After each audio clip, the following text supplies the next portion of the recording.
ბევრი არის თუ ცუდა არის ივანე და ზურაბა მოადგენ მუხრანს და იფიქრეს აქ დავისვენებთო და კარგ ახანს ეძება ზურაბამ ღამის გასათევი და ვერ ანახა ვერაფერი.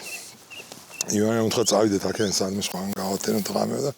სწორედ ამ დროს ამათ ცხენით შემოხვდა ერემია მუხრან ბატონი. მუხრანის ბატონ პატრონი იმდროინდელი და ზურაბა იცნო, საერთოდ ზურაბას ყველა ცნობდა რატომღაც აქ ესეთ მოხეტიალე კაცი იყო და ეგ ვინ გახლავსო, კითხავსო, ეგ ბერი ვინ არისო. ამან უთხრა გვათახეველიო და რა თქმა უნდა სასტრაფოდ ამ დიდმა ქართველმა თავადმა მიიწვია თავისთან სამუხრანოში და ეზოში გაუშალა სადილი. ივანეს დიდად არ მოწონდა ეს ერემია მუხრან ბატონი და უფრო როგორც ჩანს მის უკეთეს წინაპრებზე ფიქრობდა ხო და სადილი რო გაუშალა შესთავაზა როგორც წესი იყო საქართველოში ჯერ სამუდელო და სასულიერო პირს თავაზობდნენ და ივანემ არ მიიღო არ ჭამს და ელოდება და რაც არ მიირთმევა ამან გითხრა და ისი რა მე ცოტა აზიურ წესზე ვფიქრობ ეხლა რა ქვია და ამიტომ შენ გელოდებია რა ეს ერემია მუხრან ბატონს ეწყინა იმიტომ რომ აზიური წესი როგორც თვითონ განუმარტა და იცოდა მიხვდა რაც იყო ესა და ივანე რატო აკეთებდა ამას ჩვენ არ ვიცით მაგრამ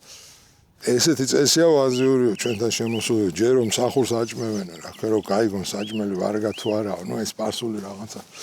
ინტრიგების და იმის ამბავია ხო და მე რომელი შენი სავარო რა ხო მოსამსახურეა მაგრამ თქო რა ხო მუხრან ბატონმა ევრაო შენ მიირთო იმიტომ რომ სასულიერო პირი ხო მოგეთ ამას ბევრი იდაეს რა ხო წაყვენ ლაპარაკს ივანე ცოტა შარზე იყო რა ხო თქო რაღაცა უნდოდა მაინც რო ეთქვა და ბოლო რო ატყდა და იმან მოიხმო კავკასიკუთის ყველა გაასწორებს და ასეთი ლაპარაკი ატყმა და ბატონი ყველა ტოლია რა ქვია ღმერთის წინაშე რაღაცა და ბოლო მერე უთხრა რომ შენ რაღაც მე როგორ მელაპარაკებ მე პოლკოვნიკი ვარო ეს ხო იცით რა დროც არის ჯერ ბოლო მეფე გიორგი მე-12 ისე მეფობს მაგრამ რუსები შემოსული არიან და ეს რუსული წოდებები რა თქმა უნდა ყველა არის მოდაში თუმცა ბევრს არავის აღჯერ მიღებული სადაური პოლკოვნიკი ხარო და როგორ ავან უთხრა მე მინბაში ვარ მინბაში ეს სპარსულიდან რომ მოვთარგმნოთ 1000-ის თავია და ხა ჩვენი ფეოდალური ლაშქარი ხო იცით კაც თავისი რეგიონიდან სამკვიდროდან ჯარი გამოყავს რა იგულისხმება რომ 1000 კაცი მაინც გამოყავს რა ივანე ამაზე დასცინა შენ პოლკოვნიკო და პოლკი არ გწოდნია რა არისო და დადგა და მოუყვა რა არის პოლკი ერთი პოლკი 3 ბატალიონია ხოლო თითო ბატალიონი 1000-1000 კაცია ოდესაც ფრონტში დადგებიან, დასტათ რომ დადგებიან, მაშინ თითო ბატალიონში 750 კაცი დადგება, ხოლო სხვანი დანაშთენი მუსიკანტნი, მესაკრავენი, ხელოსანი, მეჯნიბენ და მეურმენი არიან. თითო ბატალიონი 4-4 როტა არის, გუნდია. თითო 2 ზვოდია, წყობრი. თითო ზვოდი 90 კაცი, რომელიც სამკეთს მწკრივად დადგება, ანუ სამპირად, თითო მწკრივი 30. თითო როტას ხავს 4 აფიცერი, ანუ ჯარის მოხელე, კაპიტანი, ასისტავი, პორუჩიკი, ერგასისტავი. პოდპორუჩიკი 25-ის კაცის უფროსი, ანუ შემდეგი პოდპორუჩიკია, პრაპორშჩიკი მცირეხარისხოვანი და ასე მერე. თითო როტას ხავთ თითო ფერთფებელი. თითო ბატალიონს 3-3 ლეკარი ხავს, მკურნალი, ანუ ექიმი. თითო ბატალიონს 20 ცირულნიკი, დალაქი. თითო ბატალიონს 10 მჭედელი და ნალბანდი. 5 დურგალი, 5 მეკარეტე, ანუ მეეტლე. 5 მეთოფე, 5 მკერვალი, 5 ჭილანდარი, ხდელი 1, კვარტირმეისტერი 1, ასისტავზე ნაკლები, გინა კაპიტანზე სახელოთი, 3 ადუტენტი, ეშკა აყაში, კაზნაჩე 1 ხაზინადარი, მწერალი თითო როტას, ბატალიონის კამანდის 2 მწერალი, იარნალის სამწერლო კიდევ სხვა არის. მოკლედ კარგად რო აუხსნა ივანე მუხრან ბატონს რა არის პოლკი ერემია შეშფოთდა ამას მე კი არაო მაგდენ ხალხს მთელი სამუხრანო ვერ გამოიყვანს ხო და მან ივანემ უკვე დაუწყო თავისებური რა ქვია სწორი ჭკუა დარიგება რომ საერთოდ საქმეში რო შედიხარო ჯერ რო ყოფაქცევა უნდა გქონდეს კაცო მე უნდა ერკვეოდა იმაში რა არისო და რა თქმა უნდა მიადგა თავის საყვარელ თემას და გაიხსენა ერემიას ბაბუა სიმონ მუხრან ბატონი ნასახჩი ბაში მაშინდელი ქართლ-კახეთის ეს არ არის კაი პროფესია ეს არის ჯალათების უფროსი მაგრამ ეს კაცი სხვა მხრივ ძალიან თავგამოჩენილი კაცი იყო და იყო ასპინძის ომის გმირი ამ კაცმა ერთი ორ სხვა ადამიანთან ერთად იყო ესეთი ჩვენი ბორჩალველების აღალარი ხედია და იყო კიდე ქსნის ერისთავი ესეთი აღაბაბას ეძახდნენ იესე ქსნის ერის და აღაბაბა ამათ აი გადამწყვეტი რა ქვია ესეთი ღამის ჩუმი ოპერაცია ჩაატარეს ასპინძის ომის დროს როცა იქ ხიდი აყარეს ეს ძველი და ესეთი ამბავი მაგრამ აი ესე ისევ და ისევ რაღაცა დიდი წინაპრების სახელის მოხმობით ეს ასპინძის ომის ამბავი იოანეს მაშინ გონებაში ისევ გაცოცხლდა და მოყვა ამ ამბავსაც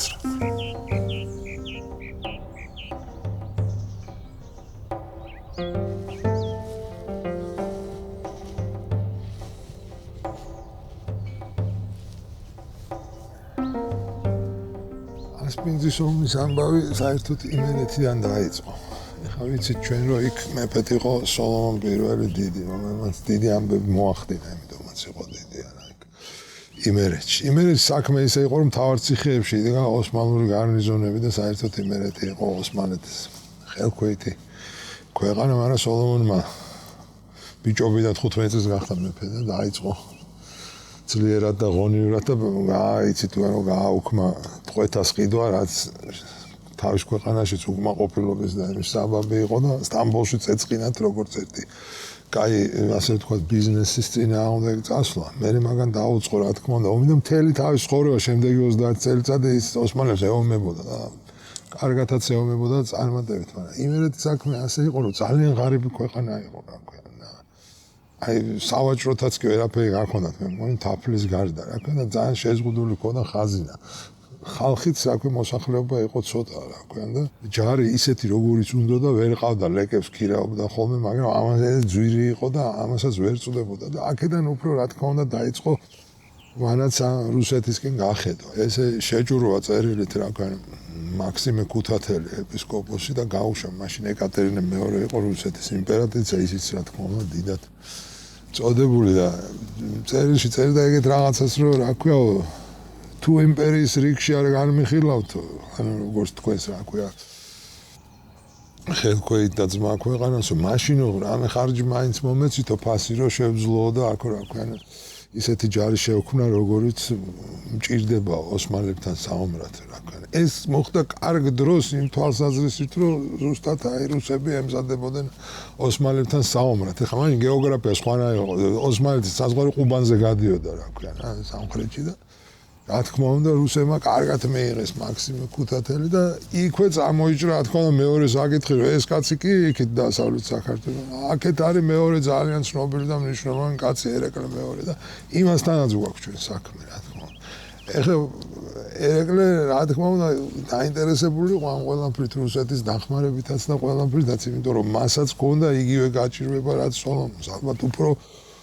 შემძლე ქვეყანა ქონდა შედარებით, მაგრამ მაინც რა დახმარება ჭირდებოდა რა. თან ერეკლემ უფრო ფართოდ შეხედა ამ ამბავს და რუსებს ეუბნებოდა რომ სამხრეთშიო ბევრი ქრისტიანი ცხოვრობს ლაპარაკობდა რა ქვია სამცხეს ათაბაგოზე რა ქვია იქით ყარსი არდაგანი ყველა მოკეთ ძველი ტაო ყველაფერი და ამ კუთხით უნდოდა უფრო ის ქრისტიანები უნდა გავანთავისუფლოთ ამ ურჯულოებისგან ეს მიმართულება ქონდა უფრო რა თქმა უნდა პოლიტიკურად ეს იყო უფრო ფართო ამბავი რა სიმართლე გითხრათ მაშინ ქართველებმა მეტი იცოდნენ რუსებზე და უკეთ ერკვეოდნენ ვიდრე რუსებმა ქართველ იმათ საერთოდ ძალიან მიახლოებით წარმოდგენა ჰქონდათ შემორჩენილია ეკატერინე მეორეს წერილი საგარეო კოლეგიაში ეს თბილისშიო გამაგებიეთო შავი ზღვის ნაპირას არისო თუ კასპიის ზღვის ნაპირას არის და საერთოდ ერეკლე ისედაც ლეგენდარული კაცი იყო მაგრამ წარმოდგენები ჰქონდათ ანუ აქ ჯერ მათი რა ქვია ეს ჯაშუშობა კვლევა და ის არ იყო ისეთი რა ქვია ძლიერი და არც ყავდათ ალბათ ხო ეგონათ რომ ეგენი 80,000 კაცს გამოიყვანენ ორივე ერთად საომრად და ამის ფონზე რა თქმა უნდა თავისი ცოტა დახმარებით საქმეც გააკეთა ესე ეგონა 80,000 კაცი იყო მთელი იმერეთის მოსახლეობა როგორ უნდა გამოიყვანათ 80,000 კაცი ასე თუ ისე საბოლოოდ იქ ჯერ გამოაგზავნეს მაგათ ქობულაშვილი გარუსებული აი ვახტანგის დროინდელების თავმავალი ხვაბულოვ ასეთი წარმომადგენელი ერეკლესთან მაგრამ ოსმალები ამას ხო ყველაფერს უყურებენ თბილისის მაგათი აგენტებით და ელჩებით და სავსე ხშირად მოდიოდნენ სხვათა შორის ხო ისეთ დღეში ჩააგდეს, ეხლა ერეკლე უგვიანები და ოსმალები თხოვდნენ, რომ გაგვაგებია კაცო იმ რუსებთან რა გინდა, ჩვენ ხო არ გეომებით, რაღაც კარგი პოლიტიკური გარემო ქონდა, იმიტომ რომ იქ კერიმ ხანი იყო და რა ქვია, სპარსეთის სუსტი იყო, ასე ვთქვათ და ერეკლე საერთოდ გარეთ უფრო კარგად ქონდა საქმე, ვიდრე შიგნით ქონდა. ეს კობულაშვილი საწყალი კი იყო ამ რუსულად ჩაცმული, მაგრამ ის ოსმალებს რო არ ეცნოთ აქ თბილისში ვინც ტრიალები და ჩააცვეს ქართულად ისა და მალავდნენ, რა ქვია და ის ბოლოს მაინც მიაკვლეს, მაგრამ ერეკლეს ძალიან ეწყინა და ეს ოსმალები გაღარა საერთოდ პასუხი არ აღეს. ასე იყო თუ ისე მოხდა ეს ისტორიული ამბავი დარიალზე გადმოვიდა რუსის ჯარი. პირველად ისტორიაში 1000-მდე კაცი კაზაკებიც იყვნენ. ცხენოსნებს 12 ზარბაზანი მოქონდათ. და ამ კორპუსს სარდლობდა გენერალი ტოტლებენი, ასეთი საქსონიელი კაცი, ევროპული იმ დროის და მე-19 საუკუნის დასაწყისას ბევრი წიგნის გმირი, როგორც ავანტიურისტი მატყუარა, ოხერი და ასე შემდეგ. საერთოდ ჩვენ ცოტა სხვა სამყაროში ცხოვრობდით და ის მე-18 საუკუნის ის დრო, როცა ჩვენთან ერეკლე და სოლომონი მეფობდნენ ევროპაში არის აქან ავანტიურისტების აქ ოქროს ხანაა, ბარონი ტრენკია, კაზანოვა, კალიოსტრო და ასეთი ხალხი და ეს ტოტლებენის ერთ-ერთი ამათი რიგის კაცი იყო, მაგრამ უფრო სამხედრო კარიერით წავიდა, არანაირი ესეთი გენერალი არ იყო, წოდებრივი და სამხედროდ აღზრდილი. გრაფობაც კი მინიჭებული ჰქონდა. რუსეთში მე კარგად მოეწყო, მე ღალატისთვის გაასამართლეს, მე ისევ გენერლობა მიცეს, ორდენი ჰქონდა ანასი თუ არ ვცდები, ბერლინის აღებისთვის, რომელიც არაუღია. თვითონ ბერლინში მსახურობდა ადრე და ის იყო რამდენიმე ამ რუსი გენერლებიდან, ვინც შეუტია ბერლინს და პირველმა შეუტია და როცა დანებებაზე იყო უკვე საქმე იმ ბერლინელებმა იფიქრეს, მაინც აქაურიაო და უფრო იოლად დაინდობსო ქალაქსო და ამიტომ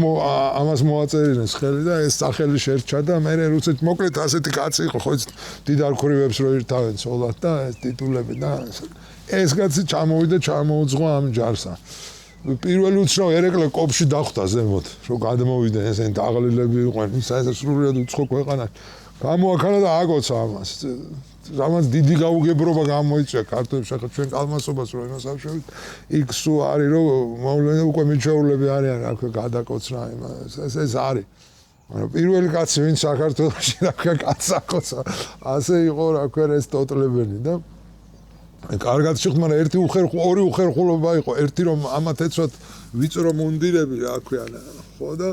ვერც ხდებოდნენ აღმოსავლური წესი, ჩვენთან იყო ბალიშებზე, მუთაქებზე, კარგად ბილანსი, და ეთხოვდნენ სკამებს. ისე რომ თბილისში რაღაცა სუფრა იყო ერთხელ ადრე და 11 სკამი გააკეთე, ორი ისჯოვეს, რაღაცა კაპუცინებს ჰქონდათ ისა და ესენი იზხდნენ. და ქართველები ჩვეულებრივად ესენი სკამებზე, სხვანაირად ეს ხდებოდა. სხვათა შორის აი ტოტლებას ყავდა ადიუტანტი, ძალიან კარგი კაცი, ფრანგი, დეგრეი დეფოა და იმას ბევრი რამე აქვს და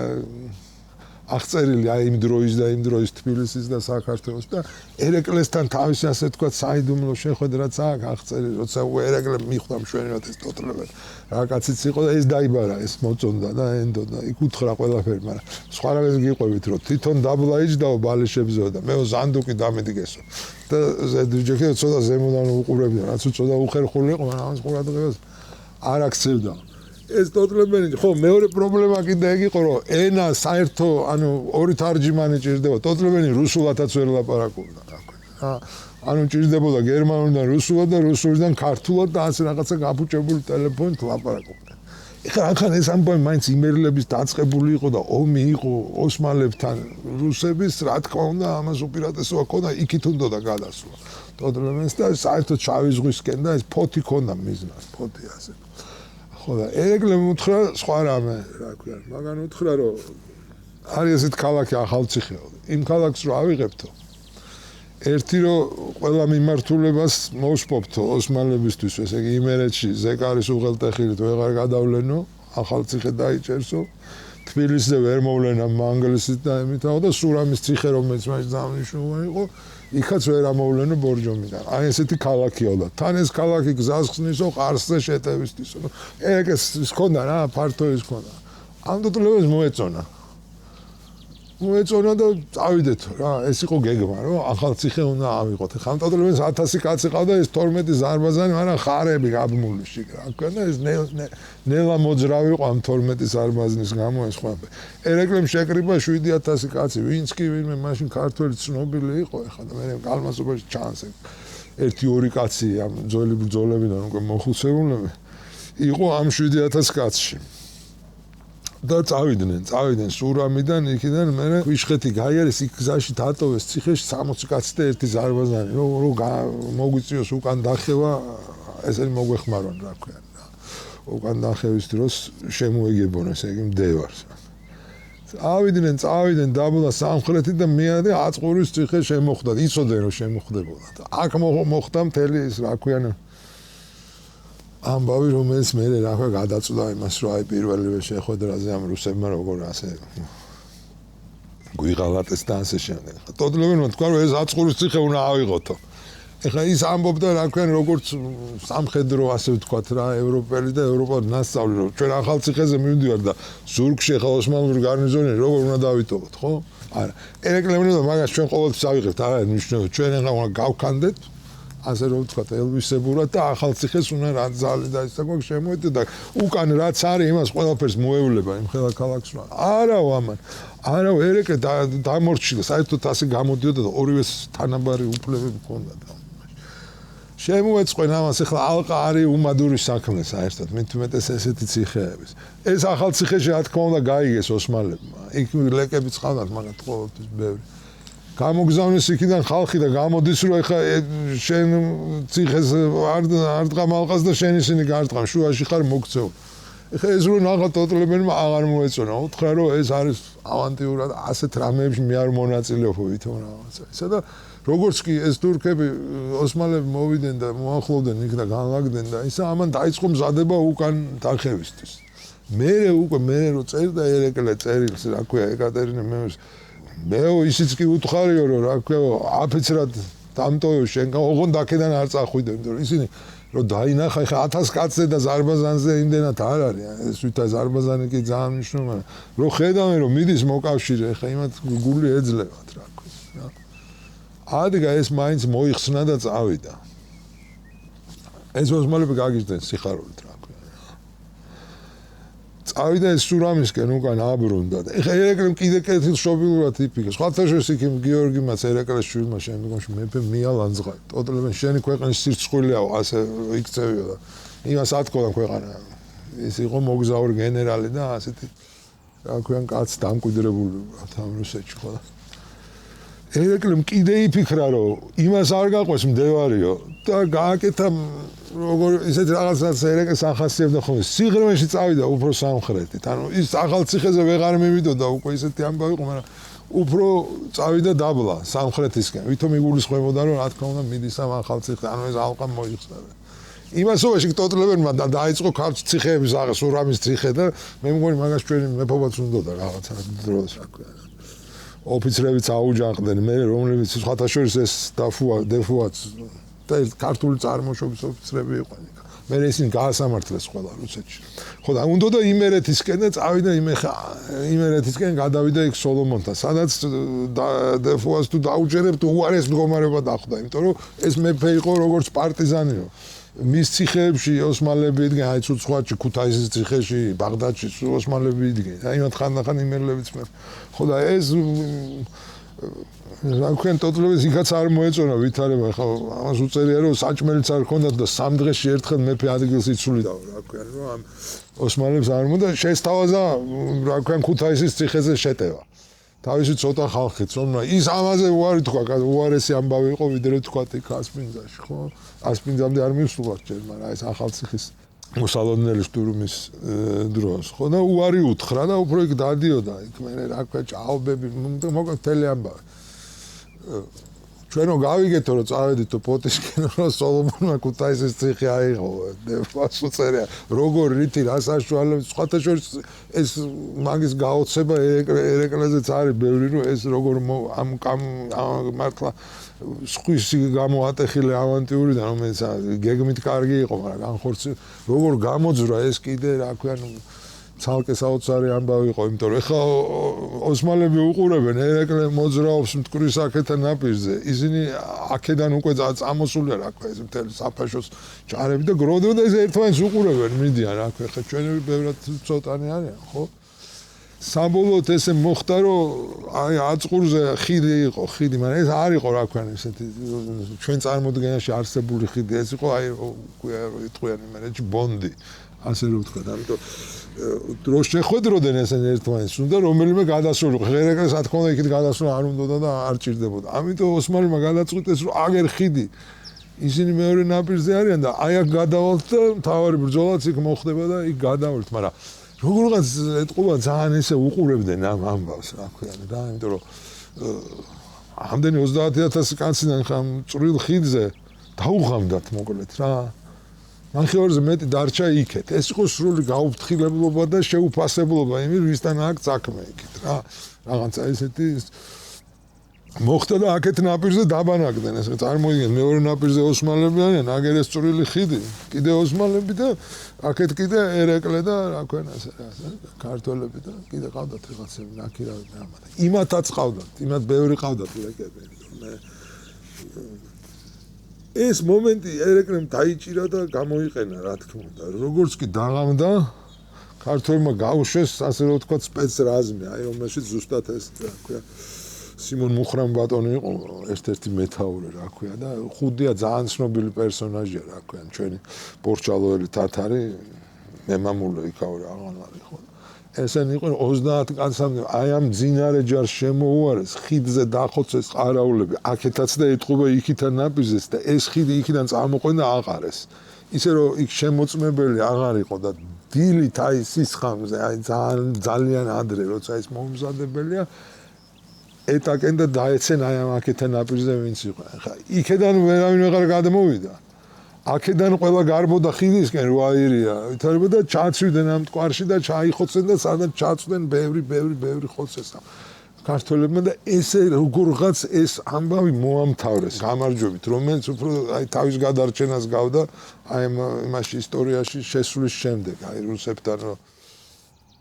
ერთად გადაწყვიტეს რაღაცა ჩვენთვისაც მომგებიანი საქმის გაკეთება ხო მერეღა უკვე აქეთ წამოვიდა უკან ერეკლე ნელ-ნელა და იქ მორბებით რაღაცები კიდე წამოკრიფეს რა ქვია მაგრამ რა თქმა უნდა ეს დიდი გეგმა რო ახალციხე ჩვენ ვიშოვნოთ რუსების დახმარებით და გავმაგდეთ დავდგეთ ეს არ გამოვიდა და ჩავარდა ასე იყო აი ამ ასპინძის ომის ამბავი